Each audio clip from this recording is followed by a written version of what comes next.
नमस्ते. कार्यक्रमाच्या पुढच्या टप्प्याकडे आपण वळतो आहोत. कार्यक्रमाचा जो महत्त्वाचा टप्पा आहे आपल्या गप्पांचा, तिने सांगितलं की टीन एज फुलपाखरू होताना, म्हणजे आपण हे जे काही वयोगट आहे साधारण आपला 5वी ते 10वी ते 7वी ते 10वी 12वी पर्यंत जो वयोगट आहे त्याला आपण टीन एज म्हणतो. आणि याच्यामध्ये ज्या काही आपण आपल्याला शंका असतात, काही अडचणी असतात, या सगळ्यांवरती मन मोकळेपणानं बोलता यावं म्हणून आपण हा एक गप्पांचं सेशन ठेवलाय. इथे एक सुरी लेक्चर होणार नाहीये, त्यामुळे तुम्हाला बोर होणार नाही याची खात्री बाळगा. तुम्हाला माहिती आहे, मुलांना विद्यार्थ्यांना माहिती की आपण हेल्थची डेफिनेशन काय करतो, की health is not merely an absence of disease but it is state of complete mental, physical and social wellbeing.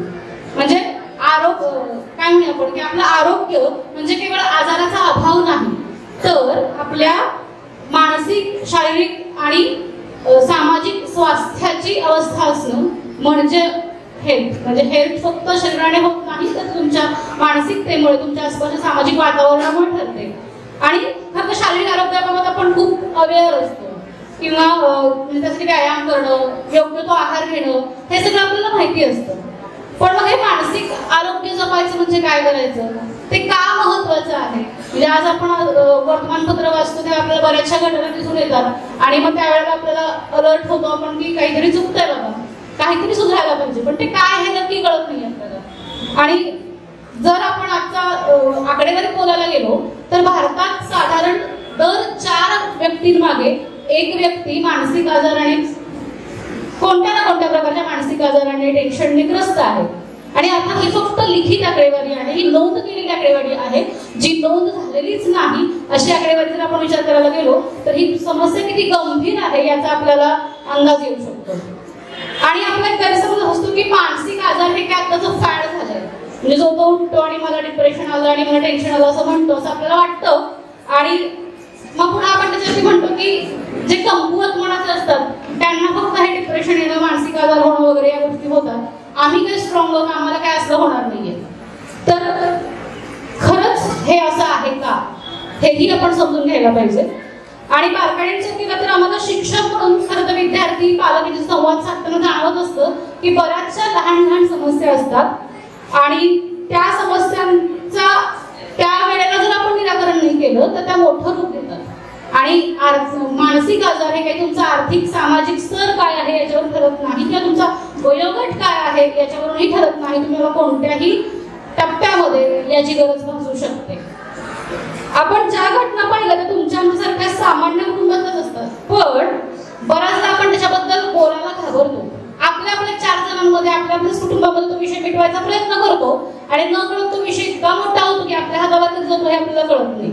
आणि म्हणजे समजा की मला एखादा विषय अवघड जातोय, एखादी दुसरी कन्सेप्ट मला कळली नाहीये, विषयातली गणित विषय करून चला माताच येतात, एखादी कन्सेप्ट कळाली नाहीये, तर मग मी काय करते, तर भीतीपोटी किंवा मला दुसरं कोणतरी काहीतरी म्हणतील या लाजेपोटी विचारायला घाबरते शिक्षकांना. त्या मग त्या एका कन्सेप्टमुळे मला पुढचे 2-4 कन्सेप्ट कळत नाहीत, पर्यायाने मग तो विषयच कळायला कमी व्हायला लागतो. आणि मग हळूहळू विषय म्हणता म्हणता अभ्यासच आवडेल असं व्हायला लागतो.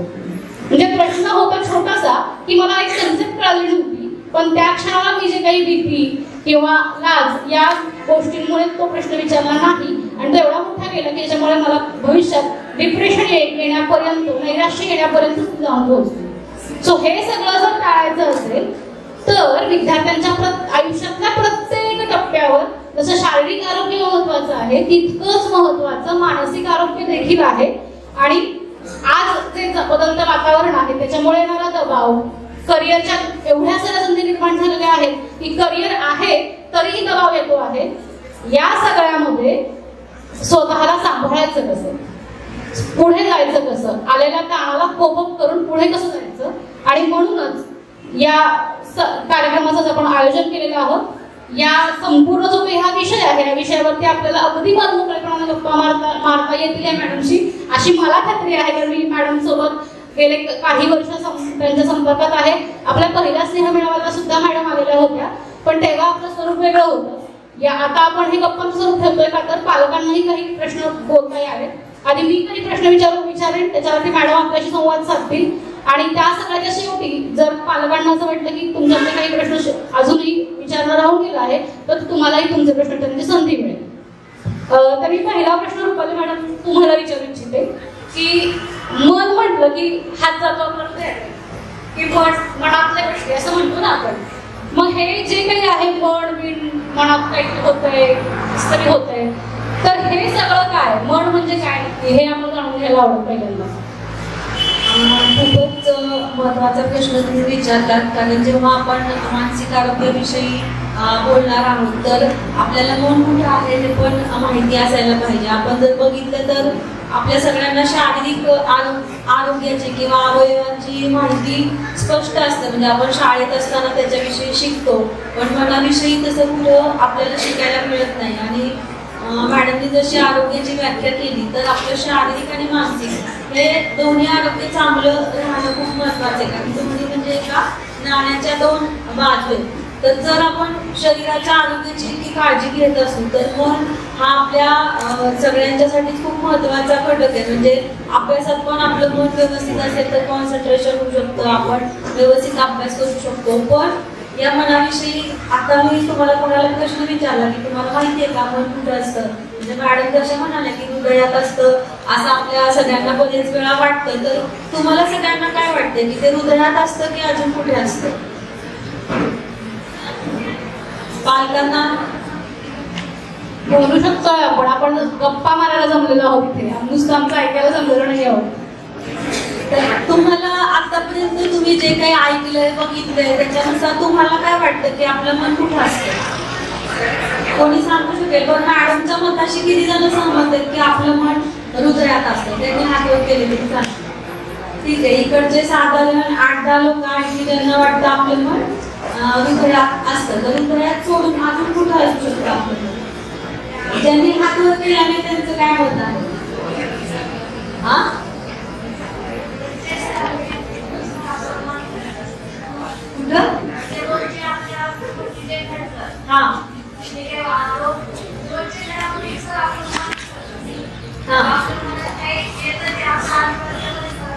पण म्हणजे तुमचं मत आहे की मन आजूबाजूला फिरफिरत असतं, ते आपल्या शरीरात नाही. आपल्या वागण्यानुसारही आपलं मन बदलतं. आपल्या वागण्यानुसारही आपलं मन बदलतं. ठीक आहे, आता त्या मॅडमचं मत आहे की आजूबाजूच्या वातावरणात असतं आणि त्याच्यानुसार आपलं मन बदलतं. ठीक आहे, आपले विचार म्हणजे मन. बरं, शरीरात जर दाखवायचं झालं तर शरीरात कुठं आहे? मी माझा डोळा दाखवू शकते, हात दाखवू शकते, डोकं दाखवू शकते, कान दाखवू शकते. तसं आपलं मन कुठं आहे? मेंदू. कोण बोललं? टाळ्या.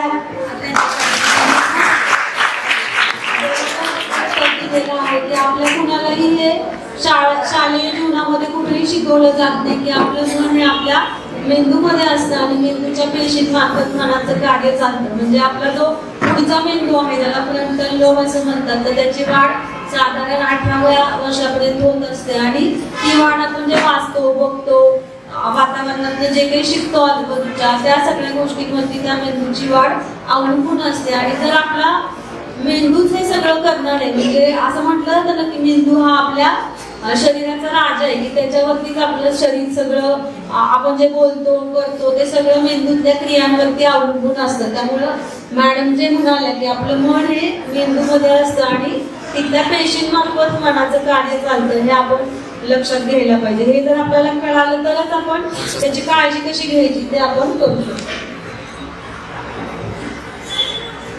जसं आता कारंडे मॅडम म्हणाल्या की आपल्या आसपासच्या गोष्टींवरून आपण आपल्या मनातल्या गोष्टी ठरवायला लागतो. म्हणजे थोडक्यात भावना आहेत या की बाहेर छान झालं की मला छान वाटतं, दुसरं काही दुःखद घटना घडली की वाईट वाटतं, मनासारखं घडलं की राग येतो.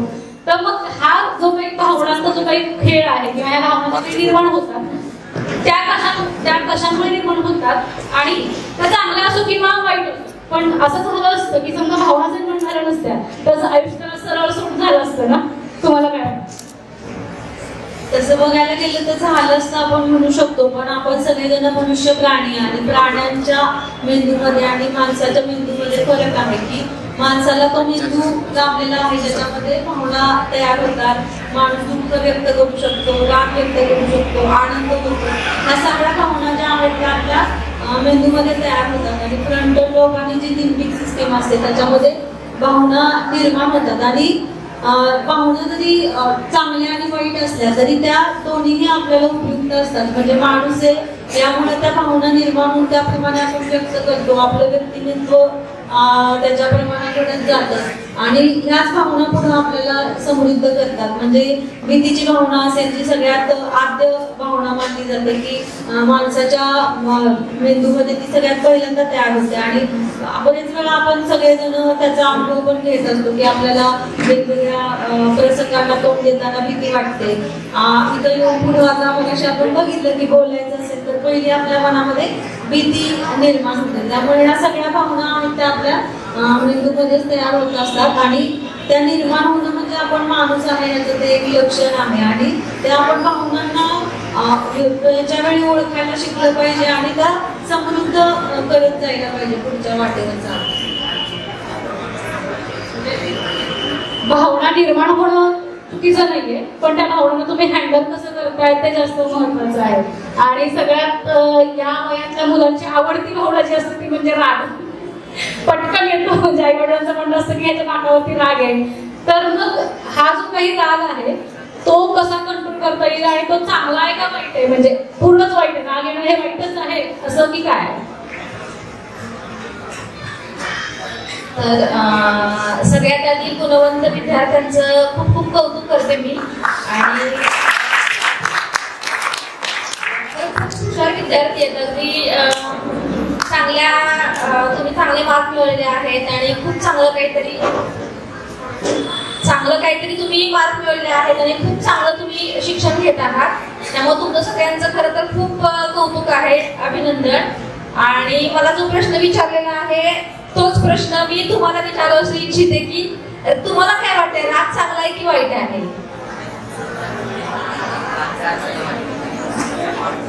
सांगता येत नाहीये, खूप गहन प्रश्न आहे. तर ठीक आहे, मी बोलायला सुरुवात करते. त्या अगोदर मी पुन्हा एकदा सांगते, थोडं नावात गफलत झाली. म्हणजे रुपाली मॅडम नाव घेतलं की योगिनी मॅडम बक्षीस देत होत्या, योगिनी म्हटलं की रुपाली मॅडम बक्षीस देत होत्या. त्यामुळे मी पुन्हा एकदा माझी ओळख करून देते. माझं नाव योगिनी मगर आणि मी परिवर्तन संस्थेमध्ये क्लिनिकल सायकोलॉजिस्ट आहे. परिवर्तन संस्थेविषयी थोडं मी सांगू इच्छिते इथं. जसं सोना मॅडम म्हटल्या की परिवर्तन संस्थेबरोबर आता आम्ही काही गोष्टी टॅप करतोय, आम्ही त्या संदर्भात बोलणं सुरू आहे. तर परिवर्तन संस्था ही शहीद डॉक्टर नरेंद्र नागोडकर सरांनी सुरू केलेली आहे. व्यसनमुक्ती, मानसिक आरोग्य या क्षेत्रामध्ये काम सुरू आहे. ह्या संस्थेची पुणे आणि आसाम या ठिकाणी वेगवेगळ्या शाखा आहेत आणि मानसिक आरोग्य, व्यसन यासाठी ही संस्था काम करते. रुपाली खोसले मॅडम याच्या प्रोग्राम कोऑर्डिनेटर आहेत, हे सगळं काम त्या कोऑर्डिनेट करतात. तर मी परत मूळ विषयावर येते की राग हा चांगला आहे की वाईट आहे. तर पहिल्यांदा आपण हे समजून घेऊया की रुपाली मॅडमने आधी सांगितले की राग ही एक भावना आहे. तसं आनंद, दुःख, त्याचबरोबर भीती असते, कुतूहल असतं, किळस असते, ह्या ज्या बेसिक भावना आहेत त्यातलीच ही एक राग भावना आहे. पण प्रत्येक वेळी आपल्याला असं वाटतं की राग हा वाईट आहे, राग हे चांगलं नाहीये. पण ही जी बेसिक भावना आहे ही चांगली किंवा वाईट त्यावेळी ठरते त्या भावनेच्या रूपांतर नंतर कसं होतं ह्याच्यावर ते ठरतं की चांगलं किंवा वाईट आहे. कुठलीही भावना जेव्हा आपल्या मनात तयार होते त्यावेळी आपल्यामध्ये एक एनर्जी येते, ऊर्जा येते. त्या ऊर्जेचा वापर करण्यासाठी आपल्याकडनं कृती घडत असते आणि त्या कृतीनंतर ठरतं की ते चांगले किंवा वाईट आहे. म्हणजे मला चांगले मार्क्स मिळाले, मला आनंद होतो, मी 10 लोकांना जाऊन सांगते. पण त्याच वेळी मला भीती वाटते तर ते माझ्या चेहऱ्यावर दिसतं, माझ्या बॉडी लँग्वेजमध्ये दिसतं. राग पण अशा प्रकारे दिसत असतो की मला प्रत्येक व्यक्तीला राग यासाठी येत असतो की मला काय हवंय, मला काय नकोय याची जाणीव करून देणारी ही भावना आहे की ती तुम्हाला आवडते किंवा नाही आवडते. पण ज्या वेळेला हा राग येतो त्यावेळी जर मला तो व्यक्त नाही करता आला, मला नाही सांगता आलं तर, आणि ते मी सांगू नाही शकले, व्यक्त नाही करू शकत, त्याचा आपल्या मानसिक शारीरिक आरोग्यावर परिणाम होत असतो. मला तो राग व्यक्तच नाही करायचा का, मग रागवायचंच नाहीये का, तर तसं नाहीये. राग येणं हे नैसर्गिक आहे, सामान्य आहे. पण ते योग्य वेळी, योग्य प्रकारे, योग्य व्यक्तीवर राग व्यक्त करणं ही एक कला आहे. आपल्याला तो योग्य प्रकारे व्यक्त करता येतोय का, तर नसेल येत तर त्याचं आपल्याला समायोजन करता येणं खूप महत्वाचं आहे. ती भावना आहे, ते तुम्ही टाळू नाही शकत आहे. म्हणजे राग नाहीच आला पाहिजे. जगात अशी कुठलीच व्यक्ती नाहीये की तिला राग नाही येऊ शकत. राग येऊ शकतो आणि ते येतंय हे आपण स्वीकारलं पाहिजे. स्वीकारल्यानंतर आपण त्याच्यावर नियोजन करू शकतो. म्हणजे जर तुम्हाला राग आला, तुम्ही अशी किती उदाहरणं बघितलेली आहेत. एक सगळ्यात चांगलं उदाहरण म्हणजे की ज्या वेळेला ट्रेनमध्ये महात्मा गांधीजी जात होते आणि त्यांना वर्णभेदावरून त्याच्यातून ट्रेनमधनं खाली ओढलं, खाली ढकललं. हा जो डबा आहे तो तुमच्या क्लासचा नाही होऊन ढकल, त्यांना राग आला ना. तर त्यांनी असं विचार केला असता की मला असं हे केलेलं आहे, ऍग्रेशन मध्ये त्यांनी काहीतरी चुकीची कृती केली असती तर कदाचित तो राग घातक ठरला असता. त्यामुळं त्यांनी काय विचार केला की जर असं आहे तर मी ह्यासाठी काय करू शकतो, मी पॉझिटिव्ह काय विचार करू शकतो. त्यामुळे त्या रागातून जर आपण पॉझिटिव्ह काय विचार करून नंतर आपण कृती करायचं ठरवलं तर नक्कीच राग हा आपल्यासाठी उपयुक्त आहे. जसं एक विद्यार्थी मगाशी इथं येऊन त्यांनी सांगितलं, मनोगत व्यक्त केलं की मी फार असा विद्यार्थी होतो, मला एवढे काही मार्क मिळत नव्हते आणि मला लोक बोलायचे. पण जेव्हा त्यांनी स्वतः ठरवलं, त्या भावनेतून ठरवलं, तेव्हा कुठेतरी चांगली कृती करायला लागली. जेव्हा आपला राग येतो त्यावेळी प्रत्येक वेळी वाईटच घडतं असं नाही. ते काय घडलं पाहिजे हे आपल्यावर अवलंबून आहे. त्यासाठी एक पॉज घेणं गरजेचं आहे. आता मला माझी जी भावना आहे, जी वाटतंय मला रागाची आहे, तर थोडं पॉज घेणं, थांबून विचार करून मग कृतीकडे जाणं. कुठल्याही बाबतीत आपण कृतीकडे पुढे न जाता आपण थांबून मग कृती करणं अतिशय महत्वाचं आहे. अशी खूप उदाहरणं आहेत की राग आल्यामुळे खूप चांगल्या गोष्टी समाजात घडत असतात. प्रत्येक वेळी राग हा वाईट नाहीये. त्या रागाचं आपण काय पुढं करतो हे जास्त महत्वाचं आहे. त्यामुळं आता इथं मुलं पण आहेत आणि पालक पण आहेत. त्यामुळे जर समजा घरी मुलं रागवायला लागली आणि मुलांनी असं म्हणता उपयोग नाही, आता मी रागवतो ह्याचा अर्थ तो चांगला आहे, पालकांनी समजून घ्या, असा ह्याचा अर्थ नाहीये. आपल्याला राग येणं हे नैसर्गिक आहे. तो पालकांनी आणि विद्यार्थ्यांनी समजून घेतलं पाहिजे, तो स्वीकारला पाहिजे. समायोजन करणं अतिशय महत्वाचं आहे. हिंसक न होता, शाब्दिक किंवा शारीरिक हिंसक न होता त्या रागाचा वेगळ्या प्रकारे पण आपण त्याचं नियोजन करू शकतो. पहिली स्टेप ही आहे की तुम्ही त्यावेळी शांत बसा, एका ठिकाणी दीर्घ श्वसन करा, थंड पाणी प्या. ह्या गोष्टी तुम्ही करू शकता. आपल्या रागाला आपण कंट्रोलमध्ये करू शकतो. राग सतत वाढता कामा नये. सततच चिडचिड होते, सततच राग येतोय, सततच आदळापट होते, कुणाशी पटत नाहीये, ही जर मनाची स्थिती असेल तर हे उपयोगाची भावना नाहीये. ही भावना तुमची कुठंतरी आता तणावाकडं किंवा मानसिक आरोग्य बिघडल्यामुळे तुमची भावना ही जाते, हे लक्षात घेतलं पाहिजे. आणि आपण त्या ठिकाणी स्वतःला मदत करण्यासाठी इतरांशी बोलून मदत घेणं खूप महत्वाचं आहे असं मला वाटतं. आणि दुसरी एक महत्वाची गोष्ट अशी पण मला सांगायची वाटते की जर मुलं रागवत असतील तर पालकांनी त्या ठिकाणी शांत राहिलं पाहिजे आणि पालक चिडले असेल तर मुलांनी पण शांतपणे ऐकून घेणं गरजेचं आहे. कारण ह्या दोन गोष्टी जर खेळात आपण चांगला सुसंवाद करू शकतो. थँक्यू. सुविचार आपण म्हणायचो की बोलून विचार करण्यापेक्षा विचार करून बोला. तिथे आता थोडेसे शब्द बदलून की कृती करण्याआधी 1 मिनिट पॉज घ्या असं आपण म्हणू शकतो. दुसरं एक महत्वाचं या वयात आहे म्हणजे की काहीतरी गोष्ट मला हवी असते. म्हणजे आता मला मोबाईल हवा आहे किंवा एखादी मैत्रीण किंवा नुसतंच निवांत बसायचं, मला आज मला अभ्यासच करायचं नाहीये. आणि ह्या सगळ्या असताना मग समोरून नकार येतो आणि तो नकार आला की मग असं वाटतं की अरे आपल्यात काहीच नाहीये किंवा असं वगैरे. तर हा जो काही नकार येतो तो कसा पचवायचा, त्या नकाराला कसं सामोरं जाता येईल? आजकाल हा खूप मोठा प्रश्न आहे. फक्त हा विद्यार्थ्यांसाठी नाहीये तर प्रत्येक वयोगटातल्या व्यक्तींसाठी हा प्रश्न आहे की नकार कसा पचवायचा. तर याचं पहिलं उदाहरण मी देईन की जेव्हा छोटं एक मूल आपण बघतो आणि त्याच्या हातात एखादी वस्तू आहे आणि ती पटकन आपण ओढून घेतली तर काय होतं, काय त्या मुलाची रिॲक्शन काय असते, काय असू शकते एखादी अशी रिॲक्शन? ते रडतं किंवा ओरडतं, चिडतं, बरोबर आहे की नाही? तिथून सुरुवात होत असते की तो नकार पचवता येत नाही. तो जो नकार येतो तो नकार हा त्या परिस्थितीपुरता आहे असं न वाटता तो मला आलेला नकार आहे, तो इगो कुठेतरी हर्ट होतो आणि मग हळूहळू ते पचवायला मुलांना जड जातं. मग समजा मोबाईलचं उदाहरण असेल किंवा एखादी वस्तू असेल किंवा अगदी तुम्ही ज्या वयात आहात किंवा तुमच्या वयापेक्षा जी मोठी मुलं असतात त्यांना ज्या वेळेला एखादी व्यक्ती आवडत असते, तिला आपण प्रपोज केलं तेव्हा नकार देते, ह्या ज्या काही गोष्टी आहेत तर त्या गोष्टी ती व्यक्ती स्वीकारायला तिला जड जातं किंवा ताण येतो. पण मला एखादी गोष्ट मिळत नाही किंवा मला नकार दिला जातो, हे म्हणजे फार महाभयंकर आहे. म्हणजे आपण अशी अपेक्षा ठेवलेली असते की मला माझ्या मर्जी विरुद्ध माझ्याशी कुणीही वाईट वागता कामा नये. मला जे हवं आहे, मला जे अपेक्षित आहे त्या सगळ्या गोष्टी मला मिळाल्याच पाहिजेत. आणि असं जर मला नाही मिळालं मी जगण्याला लायक नाही. आणि हे जी काही मनातली भावना आहे ती अस्वस्थ करायला लागते. त्यामुळे तो नकार आहे तो आपल्याला पचवता येत नाही किंवा तो ताणाचा वाटायला लागतो. आणि हे सगळं कुठं सुरू होतं तर हे अगदी लहान वयापासून आपण जे कुटुंबात असतो. म्हणजे आज बघा इथं पालक आहेत, विद्यार्थी पण आहेत. ते सरांनी काय सांगितलं की आम्ही लहान होतो त्यावेळेला आम्हाला खूप काही मोबाईल नव्हते, टीव्ही नव्हते. पण आजकालची अशी परिस्थिती आहे की मुलांना आता काय हवंय तर लगेच आपण देऊ शकतो. म्हणजे आता मला पिझ्झा खायचा तर लगेच मागवू शकतो, आता मला समोसा खायचा लगेच मागवू शकतो. आता जर मला आता पूर्वी बघा आपले आई बाबा म्हणजे जेव्हा आम्ही लहान होतो तेव्हा आमच्या आई बाबा आम्हाला वर्षात नाही का तरी ड्रेस घ्यायचे. आज फिरायला गेलो, इकडे गेलो ड्रेस घेऊ शकतो, तिकडे गेलो शूज घेऊ शकतो, तिकडे गेलो काय घेऊ शकतो.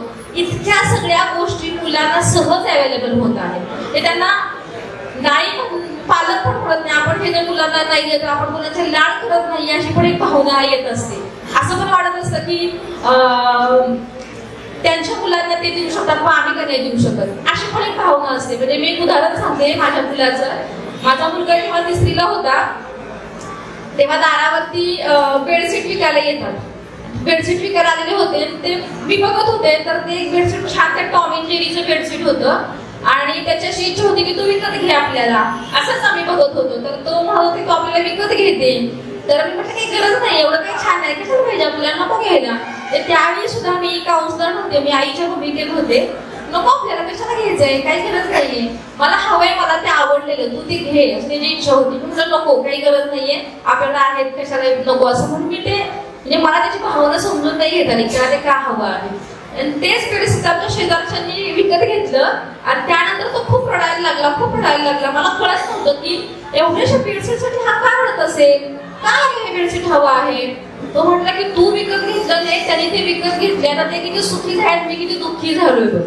म्हणजे आपण हा विचार करू शकतो का, त्यांच्या भावी विश्वात आपण जाऊ शकतो का की तो त्याला मी नकारायला घेण्यासाठी तर त्याला इतकं रडायला आलं की ते आता त्यानं काय त्याच्या बिंदूला काय शिकलं, त्याचं मन काय शिकलं तर त्या बेडशीट मला मिळालं असतं तर मी आनंदी झालो असतो, मी खुश झाली असते. आता मी दुःखी झालोय ते लोक आनंदी झालेले आहेत. हे जे काही त्यांचं भावविश्व असतं त्याच्यामध्ये आपल्याला बघता येत नाहीये. आणि मग अशा छोट्या छोट्या गोष्टी जर त्या मुलांना नकार येतो किंवा पटकन मिळाल्यामुळं जी वस्तू मिळाली आहे तो जो नकार त्यांना येतो ते त्यांना पचवता येत नाही. ती भीती मला मनात येते की मला नकार येईल ह्यासाठी ते कुठली गोष्ट करायला पण जात नाही. त्यामुळे हा नकार न पचवता आल्यामुळे त्यांना तो जो ताण येतो, अस्वस्थता येते आणि तो जो माझा गोंधळ होतो त्यात ते स्वतःला सावरू शकत नाही. त्यामुळे हा नकार पचवायला आपण आपल्या कुटुंबापासूनच शिकवणं जास्त महत्वाचं आहे. म्हणजे पालकांची भूमिका ह्यामध्ये खूप जास्त महत्वाची आहे. कुटुंब जेव्हा आपण असं म्हणतो त्यावेळेला त्याच्यामध्ये आई वडील असतात, आजी आजोबा असतात किंवा इतरही कुणी नातेवाईक असतात. तर मूल वाढवताना आई वडिलांनी कुटुंबियांनी त्या मुलांना फक्त आई किंवा वडिलांचं ते मूल नाहीये, ते मूल त्या कुटुंबाचं त्या समाजाचं आहे. त्यामुळे त्याच्याशी वर्तन करताना तुमच्या सगळ्यांचं वर्तन सेम असायला पाहिजे. हे बऱ्याच कुटुंबात असं होतं की आई म्हणते की मोबाईल घेऊ नको आणि आजी म्हणते नाही 10 मिनिटं घे, मी तर थांबते, मी काही सांगत नाहीये. मग ह्याचा फायदा मुलं घेत असतात. त्यामुळं त्यावेळी आईला आवडत नाही, त्यावेळी माझी आवडते, कारण आजी माझ्या सगळ्या गोष्टी पुरवते, आजी माझे लाड करते. आजीचं पण प्रेम असतं, आजोबांचं पण प्रेम असतं, पण त्या आईच्या सांगण्या पाठीमध्ये आणि आजी आजोबांच्या सांगण्या पाठीमध्ये खूप फरक असतो. तर ह्या युनिटी जर कुटुंबामध्ये नसेल, एक मत जर नसेल तर ह्याचा फायदा मुलं घेऊ शकतात. ते चुकीचं पण नाहीये.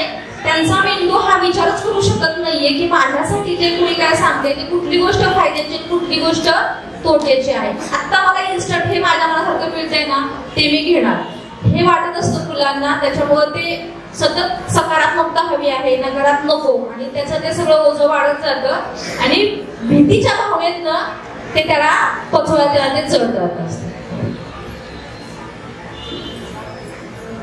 मी रुपाली मॅडमना विचारू इच्छिते की आताच आपण मुलांचा विचार केला, यश आणि या सगळ्या गोष्टींनी की खूप चांगले मार्क्स मिळाले वगैरे वगैरे, पण बऱ्याचदा असं होतं की हे यश जे आहे ते महत्वाकांक्षेमध्ये जातं, म्हणजे मिळालंच पाहिजे, मी काहीही करून मिळवेन अशा स्थितीकडे आपण जायला लागतो आणि त्याच्यातून मग ताणतणाव पण निर्माण होतो. सो मग हे यश, अपयश, महत्वाकांक्षा आणि याच्या अनुषंगाने आले ताणतणाव, ह्या सगळ्याबाबत कसा विचार करावा?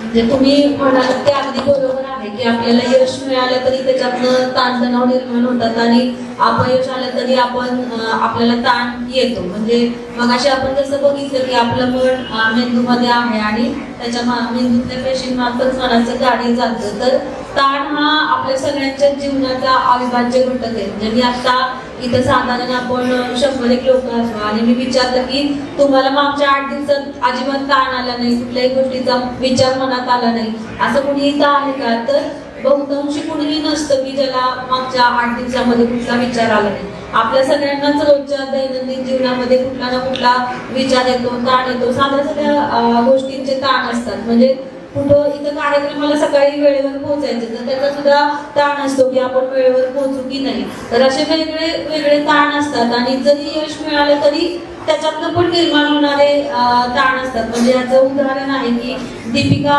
पादुकोण तुम्हाला माहिती आहे, त्याच्याबरोबर काही क्रिकेटर्स आहेत, आता कोहली आहे, रॉबिन उत्तप्पा असं नाव आहे त्याचं. तर ते सगळेजण यशाच्या शिखरावर आहेत आणि यशाच्या शिखरावर असताना पण त्यांना ताण येतो, टेन्शन येतो आणि त्याच्याविषयी ते सगळेजण आता मोकळेपणाने बोलायला लागले. म्हणजे दीपिका पादुकोण जर तिच्या सगळ्या फिल्म हिट होत होत्या आणि त्या काळामध्ये ती डिप्रेशनमध्ये गेलेली. तर बरेच वेळा जेव्हा आपण यश संपादन करतो किंवा एखादी मोठी गोष्ट करतो तर ती गोष्ट कायमस्वरूपी आपल्या आयुष्यात राहावी म्हणूनचा एक ताण आपल्या मनावरती असतो आणि आपण सारखं त्या ताणाच्या ह्याच्यात जातो आणि त्याच्यात मग डिप्रेशन सारखे आजार सुरू होणं, त्याच्यामुळे त्रास होणं, या सगळ्या गोष्टी सुरू होतात. तर हे जे यश मिळतं किंवा अपयश मिळतं तर ते आपण एकतर मनापासून स्वीकारायला पाहिजे जी काही गोष्ट आपल्या आयुष्यात घडते आणि त्याच्यानुसार पुढं काही गोष्टी करायला पाहिजेत. म्हणजे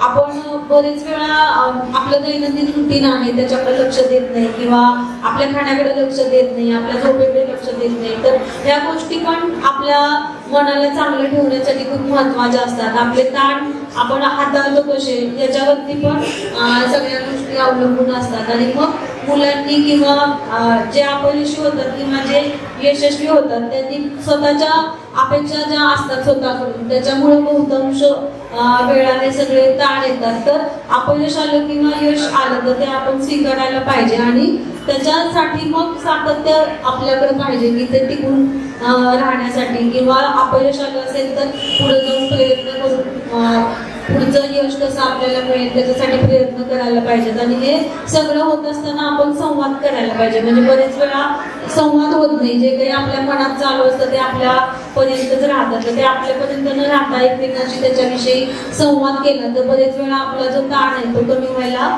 मदत होते. त्याच्यामुळे संवादाच्या माध्यमातून आपण आपले ताण बरेच वेळा हलके करू शकतो.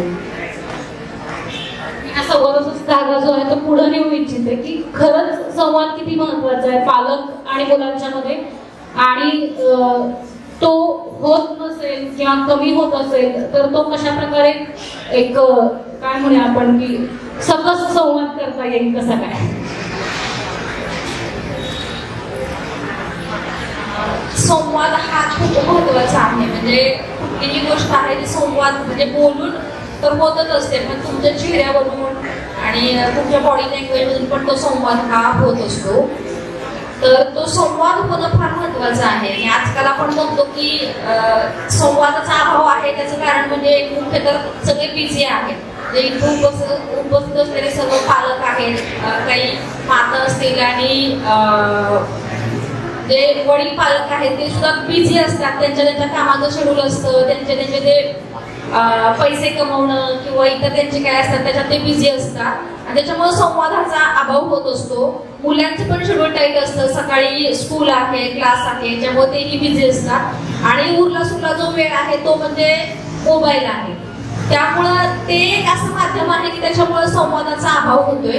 जे इथं असलेल्या पालकांना जर असं विचारलं की मागच्या 1 महिन्यामध्ये तुम्ही एकत्र 1 तास कुठे फिरायला गेलेला होता का, तर 50% तरी आकडा असेल का नाही मला सांगता येत नाहीये, कारण आमच्या पण कुटुंबात तीच परिस्थिती आहे. आणि आता सध्या जे काही वातावरण आहे, जी काही स्पर्धा आहे, त्याच्यामुळे त्या वातावरणात आपल्याला राहणं महत्वाचं आहे.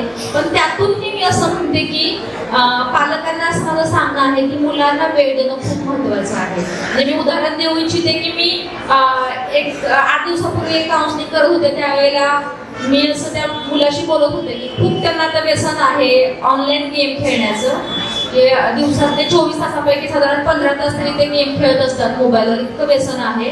आणि मग काउन्सिलिंग आल्यानंतर मी असं म्हटलं की का बरं, म्हणजे एवढं का होतंय. तर मी लहानपणी मला वडिलांचा सहवास नाही मिळाला, त्याच्यामुळं मला आता भावना माझ्या अशा कोरड्या झालेल्या आहेत आणि मग मला कळत नाही मी कसं व्यक्त होऊ, आणि मला इन्स्टंट डोपामिन मिळतंय माझ्या ब्रेनला ह्याच्यातून, तर मी कशाला इतर काही गोष्टी स्वतःला गुंतवू. मग असे जे दूरगामी परिणाम आपल्याला दिसतात, तर त्याची सुरुवात कुठं होऊ नये, तर तो संवाद होणं अतिशय महत्वाचं आहे. दिवसातून जो काही वेळ मिळेल पालकांना, त्यांनी तो आवर्जून मुलांशी बोलण्यात दिला पाहिजे. आणि तो बोलतानाचा सगळ्यात महत्वाचं आहे की तुझा अभ्यास कसा चाललाय हे वाक्य कधीही नको बोलायला. अभ्यास करतोय की नाही हे नको विचारायला, कारण मूल तो अभ्यासाचा तो करतोय, पण त्याला अपेक्षा आहे की कसा आहेस तू, बरं वाटतंय का तुला. मग क्रिकेट विषयी बोला, त्या मुलाच्या आवडीविषयी बोला, किंवा त्याला जे वाटतंय. तुम्हाला संवाद करायचा आहे ना, संवाद म्हणजे फक्त तो संवाद नको व्हायला, तर त्या संवादातून पालक आणि मूल त्यांच्यामध्ये एक भावनिक बंध निर्माण व्हायला पाहिजे. येतं लक्षात, आपण मुलांच्या गरजा पूर्ण करतो ह्याचा अर्थ आपली मुलं आहेत म्हणून आपण त्यांना हे सगळं देत असतो, पण त्याहीपेक्षा त्यांची सगळ्यात जास्त महत्वाची गरज आहे ते म्हणजे त्यांच्यामध्ये तुमचे आणि त्यांचे भावनिक बंध निर्माण होणं हे खूप महत्वाचं आहे. जर आपण हे करू शकलो तर मुलांना आपण भावनिकदृष्ट्या खूप चांगल्या प्रकारे सक्षम बनवू शकतो. एक वेळ तो परीक्षेत कमी मार्क पाडेल, पण एखादं संकट आलं तर मानसिकदृष्ट्या खूप चांगल्या प्रकारे योग्य प्रकारे तो त्या संकटांना तोंड देण्यासाठी सक्षम असेल. तेव्हा संवाद जर आपण करू शकलो मुलांशी तर अशा प्रकारे करा, वेळ द्या, त्यांच्याशी प्रेमानं आपुलकीनं बोला, त्यांना नको असलेल्या विषयावर अजिबात बोलू नका. फक्त त्याही विषयावर बोलणं गरजेचं आहे, त्याचा मूड बघून किंवा योग्य वेळ बघून त्याच्याशी तो संवाद करणं अतिशय महत्वाचं आहे. इतरांबरोबर तिची तुलना नको व्हायला, इतर मुलांबरोबर तुलना नको व्हायला.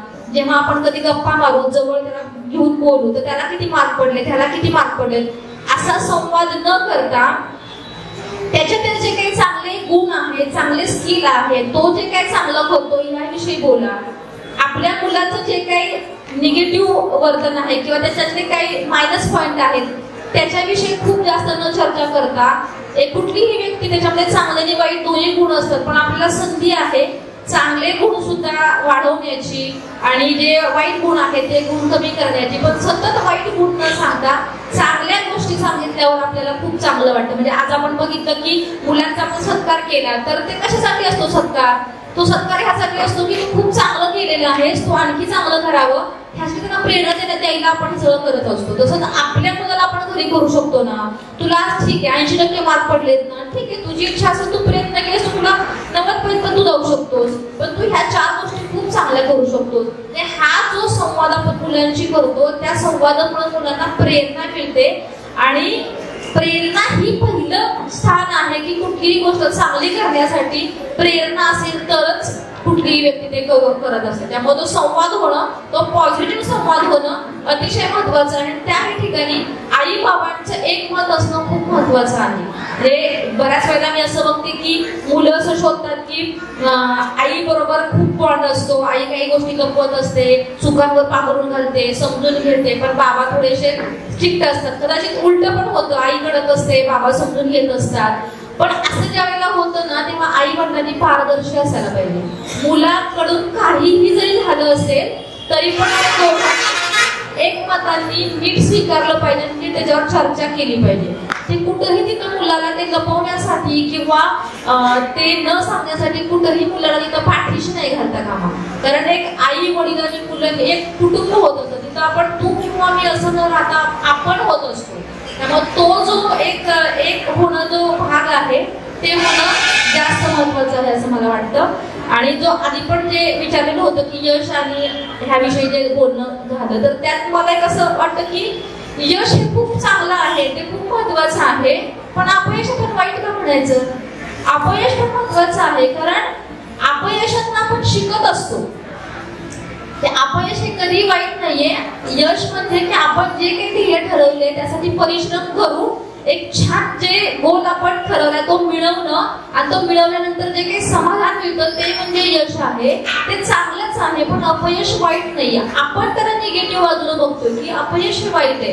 अपयशामध्ये आपण जो गोल ठरवलाय कदाचित त्या गोलपर्यंत आपण नाही पोहोचलेलो, पण तो गोल मिळवण्यासाठी आपण जे परिश्रम केले, आपला जो मेंदूला जे समजलेलं आहे ते म्हणजे पण आपलं यशच आहे ना. त्यामुळे यश आणि अपयश हे आपण यश फक्त चांगलं आणि अपयश वाईट असं नको म्हणायला. आपल्या समाजामध्ये ते रुळलेले, ते थोडं आपण विद्यार्थी म्हणून, पालक म्हणून हे डोक्यात ठेवलं पाहिजे की यश अपयश हे आपण कुठेही कमी न लेखता आपण अपयश पण तितकं स्वीकारलं पाहिजे जर रुपये म्हणून सांगितलं, आणि यश पण आपण त्याचा आनंद घेता आला पाहिजे. कारण आपण बघतो की आता बघा, यश हे नाव खूप मुलांचं असतं, पण कुणी अपयश हे नाव ठेवलंय का? नाही ठेवलेलं. कारण निगेटिव्ह बाजू आपण ही दिलेली आहे की अपयश हे वाईट आहे. अपयशामध्ये शिकायला खूप मिळतं, हे आपल्याला दिसत नाही. यशामध्ये फक्त दिसतं की तो गोल सेट केलेला आहे, पण जे शिकायला मिळाले हे दिसत नाही. ते बघणं खूप महत्वाचं आहे असं मला वाटतं.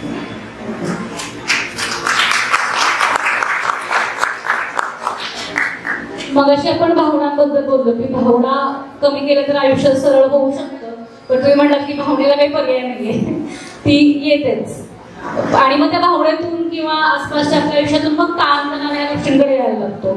मग भावना कमी करता येत नाही आयुष्यातून, ठीक आहे, पण ताणतणाव पूर्ण करून टाकलेत, म्हणजे पूर्ण नाहीशी करून टाकलं आयुष्यातून की नको, स्ट्रेस नावाची गोष्ट डिलीटच करून टाकूयात, तर काय त्याच्याबद्दलचा?